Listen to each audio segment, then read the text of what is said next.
తెలంగాణలో కాంగ్రెస్ అధికారంలోకి రావడానికి ముమ్మాటికి కార్యకర్తలే కారణమని టీపీసీసీ చీఫ్ మహేష్ కుమార్ గౌడ్ మరోసారి స్పష్టం చేశారు. ఇప్పుడున్న ఈ పదవులన్నీ కార్యకర్తల చలువే అని కొనియాడారు. ఆలస్యం జరిగినా అందరూ కార్యకర్తలకు సమన్యాయం చేస్తామని మహేష్ కుమార్ గౌడ్ హామీ ఇచ్చారు. కాంగ్రెస్ పార్టీ వాళ్ళ అధికారులు రావడానికి కారణం మీరంటే మీరే, కార్యకర్తల వల్లే ఇవాళ అధికారులకు వచ్చింది.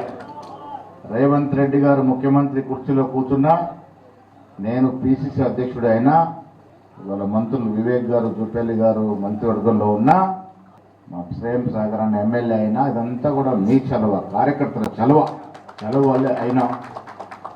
మిత్రులారా, కొంత కాలయాపన, కొంత ఇబ్బంది కూడా జరిగినాయి. అధికారులకు వచ్చాక అధికారం మీదైనా మాదేంటనే పరిస్థితి కూడా వచ్చింది. మెల్లమెల్లిగా చేసుకుంటూ పోతా ఉన్నాం.